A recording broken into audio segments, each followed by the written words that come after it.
This episode, we're covering Lei Gong. So, Lei Gong is the first character we're going to be covering from Double Trouble. We're going to go over his first side stats, then his second side stats. Try to keep up with me, this is going to be a lot. So, on his initial profile, he has initiative of 5. He has a movement of 5. He has an energy of 5. And his health is a 4. These are pretty good stats all around, nothing to complain about. His defense weighs in at a blue and a black. Not the strongest out there, certainly not the weakest we've seen. His brawl roll comes in at a yellow. His disengage, his agility, comes in at a yellow. This ties in with his wonderful, most beautiful switch, which is a success and a bang. Place yourself on a free space with smoke within range 1 to 6, line of sight required. So this in and of itself, if someone is trying to keep you locked down, you're not necessarily trying to disengage, you're trying to hit your switch. Starting off with a yellow is a good, reasonable odds, but it does require setup, either the turn before with him placing smoke, or a teammate placing smoke. It is a useful switch, but you do need to have options ready for him. And I think you'll kind of see that throughout most of his abilities. If we switch over to the Lord of Thunder mode, he has initiative of 5, a movement of 3, it actually goes down, an energy of 5, and a movement of 4. His defense, which was a blue and a black, now turns to a green. His brawl roll turns into a blue, much more solid. You can tell he actually would want to keep you there. And his disengage turns into an orange. He still keeps the same switch though. So again, on a success and a bang, place yourself on a free space with a smoke within range 1 to 6, line of sight required.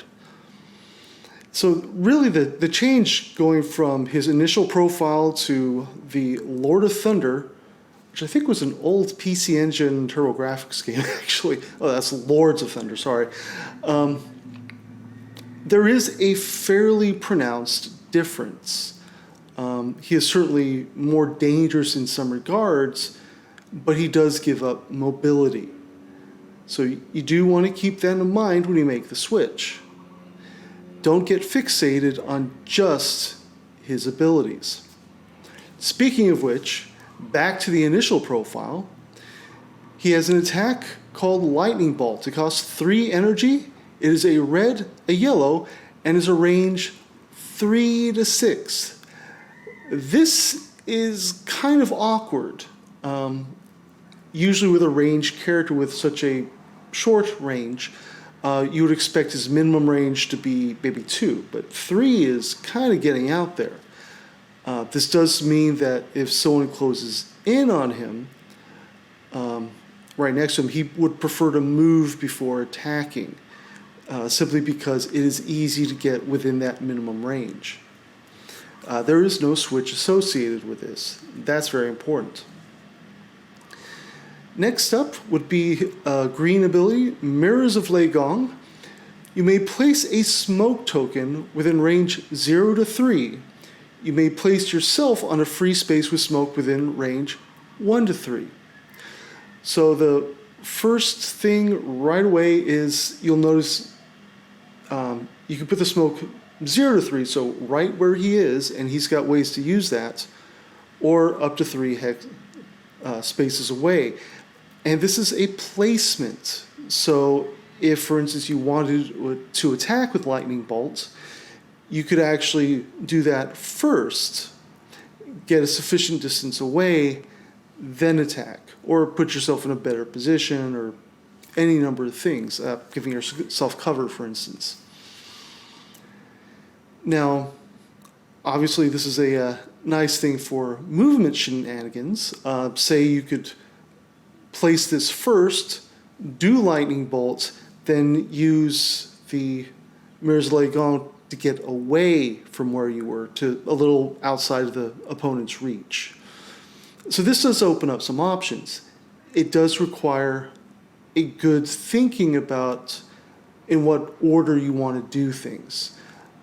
If you were to do it in a different order, say lightning bolts, then Mirror's Lei Gong, well, you could, but just getting that, using the switch ability to just do it right away, it has its perks. Additionally, you could put one down and have another smoke somewhere else within range and work off of that. There's definitely a lot of options you'll have from there. Next up is a very interesting 0-point ability called Lord of Thunder. Flip this character card, keeping all the tokens and markers that are on it. Now, this is very important that when you flip the card over, you do not get the other side's energy, so you don't do everything, then switch and get 5 more energy. The energy is allocated at the beginning of his activation, so you spend, and if he's at 0 when he flips, he'll be 0 when he's flipped. This is super important, otherwise it would kind of break things, and in a way that I think would be out of the spirit of Aristeia, where there's decisions to be made and things you really want to think about. But this is good overall. This is also the ability that, say, a character is playing Oberon, is going to say, "You're silenced." And if that ability is silenced, he will not be able to flip for the duration of the silence. So you do want to be mindful of that. It also worth noting there's no success roll to this, it just happens. So if a player throws stun at you, it's not relevant to the change to Lord of Thunder. You don't have to roll. It just, again, it happens. You can choose to do it. Lastly, spiritual vision. Ignore the effects of smoke. This is another way to use Mirror's Lei Gong, is you choose to put out the smoke, but you don't move. You stay behind it. You use the smoke to block line of sight. So your opponent, your target, can be attacked, but when they do their defensive roll, any of their successes don't translate into damage back at you. Likewise, and this is very consistent with the Yujin characters, is they tend to like smoke. Bixie can see through smoke. Tao Wu can go to smoke. There's some fun to be had there. Cosmo does more damage if there's smoke, as I recall. I could be wrong. I could completely be wrong.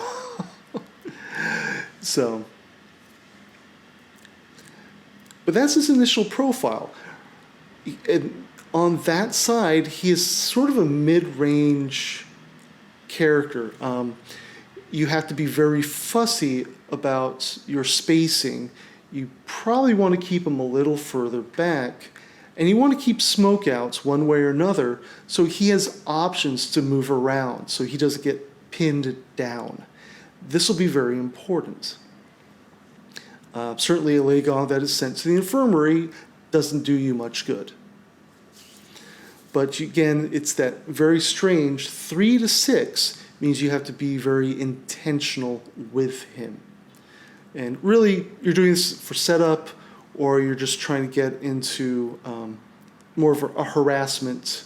I'm going to zap, move, zap, move, zap, move.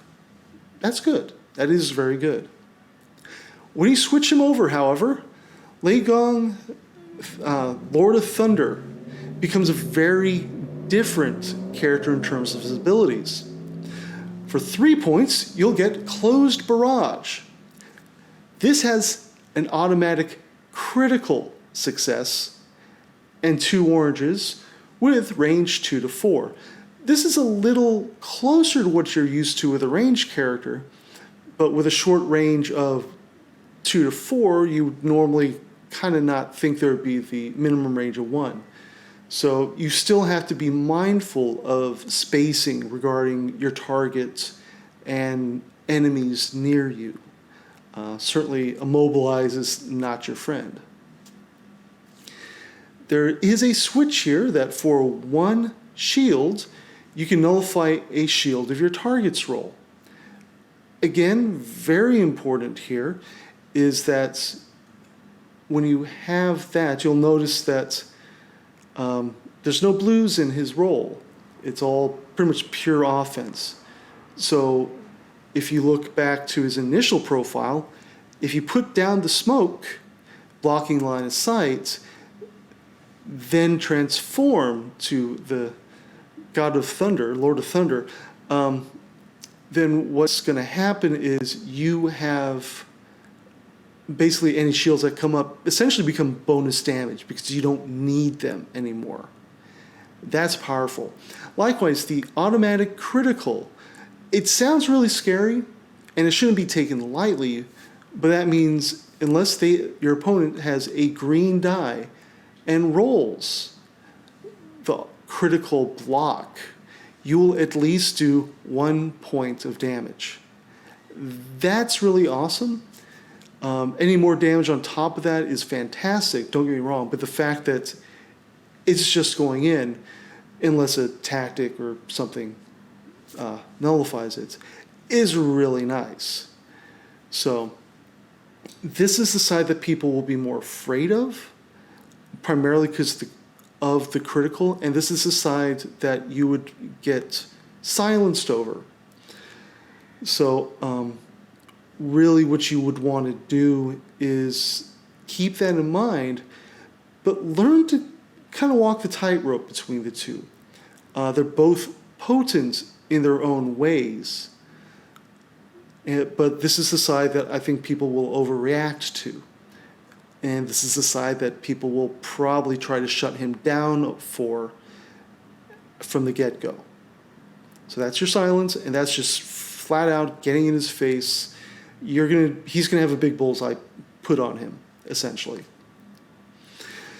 His next ability is called God of Lightning. This is a passive ability. This is just going to happen. At the beginning of the preparation step, flip this character card, keeping all the tokens and markers that are on it. So this is essentially allowing, not allowing, but basically it's like, okay, when it's your turn again for the preparation step, he goes back to normal. He comes off the juice. He's not as powerful. Would you want to silence this is the question. And the answer would actually be a little surprising. Maybe. If you have, say, Shona Karona or Musashi or someone like that right next to him or about to get next to him, if you can keep him in the Lord of Thunder mode, so to speak, in the souped up mode, he's got a lesser movement, and he does not put down smoke. If he doesn't put down smoke, he can't quickly get away. This is very important. If you want to try and trap him down, hitting this ability might be a good way to do it. But really, that's going to be very situational when you get right down to it. Likewise, if you have, say, Major Luna or Wild Bill, who's just outside of the range of close barrage, so they're 5 away, shutting this down means he can't use it the next turn. So it's combined, say, immobilize along with that. You've got some options for forcing, having your hand forced, or forcing a Lei Gong player's hand. So these are things to be mindful of. Next up is Chi Vision, or Key Vision. So ignore the effects of smoke. Add an orange to your attack rolls if you are on a space with smoke. And again, if you would need to have moved to somewhere with smoke or put a smoke down in his initial profile to get this bonus. This makes close barrage very potent in that you would have a critical success and 3 oranges, which is the most oranges you can have. So is that worth silencing? That could be. Certainly, those rolls, the additional die always helps, the additional damage always helps, and the shields that come up can be helpful in damage as well. So that is something you want to consider, be it whether you're playing or playing against. But I would say that being able to control which profile he's in at the moment is going to be actually the best way to mess up a Lei Gong player. And conversely, if you're playing Lei Gong, having your game plan thrown off. You want to be able to transform both states, both sides have something useful to them. And if you don't have all the tools in your toolbox, then you can't really play him optimally, I would say. So for his tactics, we're going to go ahead and look at Illusion of Stone. During the action step of Lei Gong's activation, until the end of the round, all free spaces with a smoke token on them are considered blocked spaces. Bixei may target them to perform Domu's gift. Now, this is very, very important that one is a free space. So if a character has smoke, is in a space with smoke, that will remain smoke. But if you're doing a scenario, you're trying to do capture the flag or get to a scoring zone, this means what you could do is, I'm putting out smoke, I am actually bottlenecking an area, then I hit Illusion of Stone, and suddenly movement is highly restricted in that area. You could block off an entire scoring zone, or say preventing allies of enemies from helping out a situation. There's so much manipulation you can do with this. This is a very powerful card. It's noteworthy. And certainly if you have Bixie on your team, you can use it to get her from one side to another side and plot out a better path with her. This would be very important for the standard Aristeia map. Scythe Trader, maybe a little bit less so, but I mean, honestly, anytime you can get a little more going, that's not a bad thing with her. So no, this is a very powerful card. You inhibit movement, you inhibit line of sight. This is fantastic, and it's one of those that I think would get a lot better the more smoke you have on the field. So having him, having Tao Wu, having Cosmo, kind of get what I'm feeling here. After that, we've got Heaven's Wrath. During the action step of Lei Gong's activation, choose an enemy target within range 1 to 5, line of sight required. The chosen target suffers 1 damage and either the -2 initiative or the -2 movement step. The target chooses, I believe. I will need to check in on that. But either way, you're forcing a difficult decision. And this is actually a fairly, this is a unique card. Normally it's, you're imposing a state or you're imposing damage. And this is basically, I'm going to hit you, and now you have to choose how it's going to hurt you. So that is pretty awesome, though. Is it noteworthy? It's going to depend on the scenario. Certainly, the card is such that I would be very selective using it. The 1 free damage in and of itself is very good. The additional states are even better. The fact you don't have to roll is really what I think puts the power into this, though. This is also a card, say if you're using TCOM, where if you decide to manipulate your opponent's deck, manipulate that one. You can really mess up their game plan if they can't get to it. Faded in Smoke is another fun card. I think we're going to like this one. Whenever an enemy declares an attack against an allied character who is on a space with smoke. A lot of reading here, not bifocal friendly. Until the end of the round, while the target character is on a space with smoke, nullify all damage that they suffer. If the target is an allied Lei Gong, so you don't actually have to play it on Lei Gong's turn, each no-fly damage allows you to place a smoke token on a space within range 0 to 6. So basically, this is sort of like pain suppressants for Gata, except it's way better. There's almost no comparison. But the drawback being is you got to have smoke out.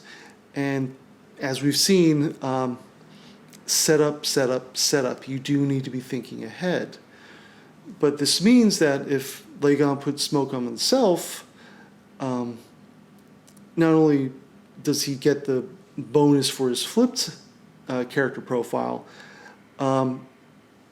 it nullifies the damage on him or whoever's in there, and frankly, lets you move around. And certainly for each no-fly damage, you place one smoke token. All you really need is one really heavy hit to spam the board with smoke tokens. Now, he does have a limit, all characters do, but this is still quite potential. It happens off your turn, and when it comes back to Lei Gong, then he's got a lot to work with. I think he's got 2 smoke tokens I want to say. So it's not nearly as overpowered as it could be, but the smoke he's in doesn't have to be his own. And again, say you got Gata or someone with low health in a scoring zone or in a precarious situation. If they're in smoke, you play this, you get all the benefits of pain suppressants without the side effects. It's just, again, you've got that setup. And this actually allows Lei Gong to have a way to defensively help his character teammates besides blocking line of sight, which in and of itself is a very powerful way to help your teammates. And then finally, it's going to be I Am Smoke. That should be a Mortal Kombat reference. I don't think it is. During the action step of Lei Gong's activation, place yourself on a free space with a smoke token which is not inside a scoring zone. You cannot perform attacks during this activation. This is a setup card. This is a very powerful setup card. But the drawback is not insignificant. So the 2 main things is, one, it can't be the scoring zone. So this is not I put a smoke there, I teleport there, I'm getting points. You could certainly go near the scoring zone. You could go pretty much anywhere you want as long as there's a smoke token anywhere on the board, but you can't attack. So certainly you can run do I Am Smoke, then move somewhere else. You could go to the scoring zone. You would definitely want to do this in his initial profile, where you have the superior movement of 5 for every 2 energy spent. You could use it as a get out of jail free card. I don't want to be where I am. The only smoke's clear across the board. I'm going over there. There's a lot of good ways to use this. You could use this to force a disengage or assist a disengage. You've got options. This is a great card. This is a little tricky. And that's Lei Gong. We're super excited. Pretty much everyone on Shameless Mayhem has been hugely excited to play the Double Trouble expansion. He looks like a lot of fun. He does look to be more of an intermediate character. I would not necessarily think of him as being beginner friendly. But no, he's very exciting. He's doing a lot of interesting options, especially for scenario play, I think. And coming up tomorrow, it's Moonchild. See you then.